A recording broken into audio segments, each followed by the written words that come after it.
Hi hello friends, Bhagyashree ಅಡುಗೆ ಚಾನಲ್ಗೆ ಸ್ವಾಗತ ಸುಸ್ವಾಗತ.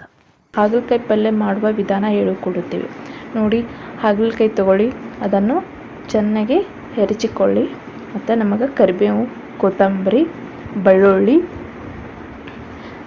ನಾವು ತೊಗರಿಬೇಳೆನೂ ನೆನೆಸಿಡಬೇಕು ಒಂದು ತಾಸು ನೋಡಿ. ಸ್ವಲ್ಪ ಮೆತ್ತಗಾಗಬೇಕು, ಅಷ್ಟು ಒಂದು ತಾಸು ನೆನೆಯಿರಿ.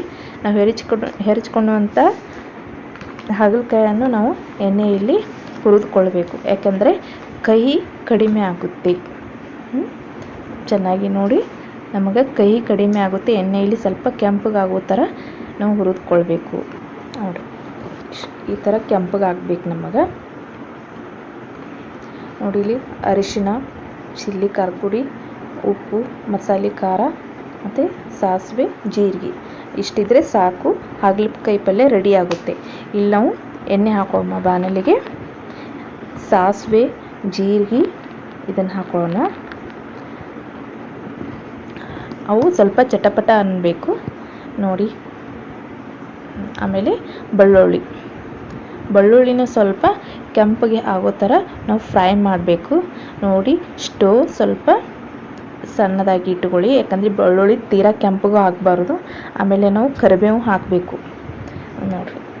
ಕರಿಬೇವು ಅದ್ರ ಜೊತೆ ಹಾಕಿ ಅದನ್ನು ಸ್ವಲ್ಪ ಕೆಂಪಗೆ ಹಾಕಿ, ಈಗ ಬ್ಯಾಳಿ ಮತ್ತು ಹಾಗಲಕಾಯಿಯನ್ನು ನಾವು ಹುರಿದುಕೊಂಡಿದ್ದೀವಲ್ಲ, ಅದು ಎರಡೂ ಕೂಡಿ ಹಾಕಿ ನಾವು ಎಣ್ಣೆಯಲ್ಲಿ ಸ್ವಲ್ಪ ಕಲಿಸ್ಕೋಬೇಕು ನೋಡಿರಿ. ಈ ಥರ ಎಣ್ಣೆಯಲ್ಲಿ ಕಲಿಸ್ಕೊಂಡಿದ್ದ ನಂತರ ನಾವು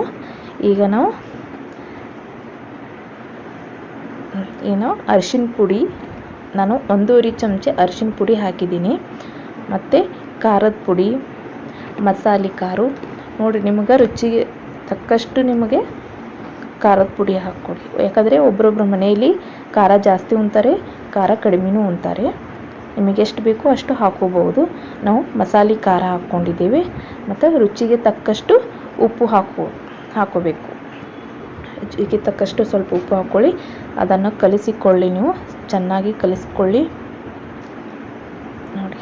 ಇದು ರೊಟ್ಟಿಯಲ್ಲಿ ಮತ್ತು ಚಪಾತಿಯಲ್ಲಿ ತುಂಬ ಚೆನ್ನಾಗಿ ಟೇಸ್ಟಾಗಿ ಬರುತ್ತೆ, ಕಹಿ ಆಗಿರುವುದಿಲ್ಲ ನಿಮಗೆ ನೋಡಿ. ಇದೆಲ್ಲ ಕಲಿಸ್ಕೊಂಡ ಮೇಲೆ ಸ್ವಲ್ಪ ನೀರು ಹಾಕ್ಕೊಳ್ಳಿ. ಸ್ವಲ್ಪ ನೀರು ಜಾಸ್ತಿ ಹಾಕ್ಕೊಳ್ಳಿ. ಹಾಕ್ಕೊಂಡಿದ ನಂತರ ಇದು ನಾವು ಕುದಿಸ್ಕೊಳ್ಬೇಕು ನಾವು, ಯಾಕಂದರೆ ನೋಡಿ ನೀರು ಎಷ್ಟು ಹಾಕ್ಕೊಂಡಿದ್ದೇವೆ ನೋಡಿ. ಇಲ್ಲಿ ಚೆನ್ನಾಗಿ ನಾವು ಕುದಿಸ್ಕೊಂಡಿದ್ದ ನಂತರ ನೋಡಿ ಸ್ವಲ್ಪ ಗಟ್ಟಿಗೆ ಬರಬೇಕು ನಾವು. ಆಮೇಲೆ ಕೊತ್ತಂಬರಿ ಹಾಕ್ಕೋಬೇಕು. ಕೊತ್ತಂಬರಿ ನೋಡಿ ಇಲ್ಲಿಷ್ಟು ಗಟ್ಟಿಗೆ ಬಂತು. ಗಟ್ಟಿಗೆ ಬಂದ್ಮ್ಯಾಗ ನಾವು ಶೇಂಗಾದ ಪುಡಿಯನ್ನು ಅದಕ್ಕೆ ಹಾಕ್ಕೋಬೇಕು. ಶೇಂಗಾದ ಪುಡಿ ನಾವು ಇದಕ್ಕೆ ಹಾಕ್ಕೋಬೇಕು. ಇದಕ್ಕೆ ಹಾಕೊಂಡ ನಂತರ ಇದು ಹಾಕ್ಕೊಂಡಿದ್ದ ನಂತರ ಇದನ್ನು ಒಂದು 2 ಮಿನಿಟ್ ಇಷ್ಟೇ ಕುದಿಸ್ಕೋಬೇಕು ನಾವು ನೋಡಿ. ನಮಗೆ ಅಷ್ಟು ನೀರು ಹಾಕ್ಕೊಂಡೆ, ನೀರು ಹೋಗುವವರೆಗೂ ನಾವು ಕುದಿಸ್ಕೊಂಡಿದ್ದೆವು ನೋಡಿ. ಹಾಗಲಕಾಯಿ ಪಲ್ಯ ರೆಡಿ ಆಯಿತು. ನಿಮಗೆ ಇಷ್ಟ ಆಗಿದ್ದರೆ ನಮಗೆ ಕಮೆಂಟ್ಸ್ ಮೂಲಕ ತಿಳಿಸಿ.